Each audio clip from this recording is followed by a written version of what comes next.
Kryeministri Edi Rama deklaroi se programi i paqes fiskale, një nga premtimet kryesore të mazhorancës për mandatin e ri, ka hyrë në fazën e zbatimit. Në një komunikim publik, Rama sqaroi se ky program synon të lehtësojë barrën tatimore për sipërmarrje, duke ofruar fshirjen e detyrimeve të papaguara për periudha të ndryshme.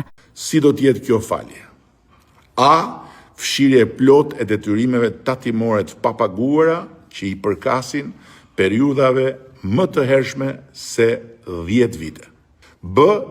Fshirje 50% e detyrimeve për periudat 5 deri në 10 vite, nëse shuma e mbetur paguhet një herësh brenda një afati të përcaktuar, së bashku me fshirjen e gjobave dhe të interesa.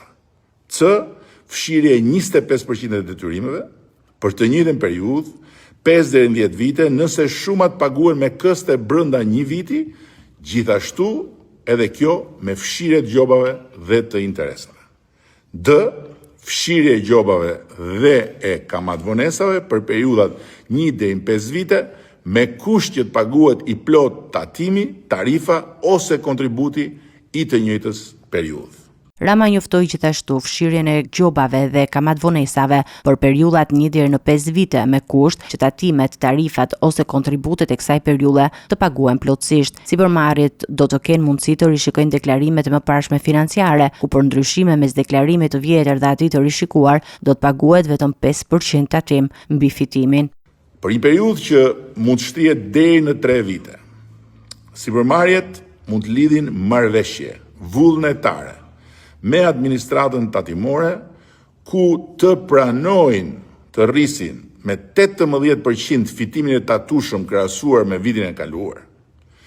Që do thotë se ky fitim tatohet sipas ligjit në fuqi, ndërsa për çdo shtesë mbi këtë fitim, tatimi do të jetë vetëm 5%. Kryeministri theksoi se gjatë kohës që është në fuqi marrëveshja e paqes fiskale, bizneset nuk do të jenë subjekti kontrolleve tatimore për tatimet mbi fitimin. Gjatë kohës që është në fuqi marrëveshja e paqes fiskale, sipërmarrjet nuk do të nënshtrohen kontrolleve tatimore që lidhen me tatimin mbi fitimin. Rama shtoi se ky program nuk është një slogan elektoral, por një hap i ri në marrëdhëniet mes sipërmarrjes dhe administratës tatimore. Ai e cilësoi këtë si një detyrim moral ndaj qytetarëve, pas fitores së mazhorancës në zgjedhjet e 11 maj, duke nënvizuar rëndësinë e stabilitetit fiskal dhe përmirësimin e klimës së biznesit në vend.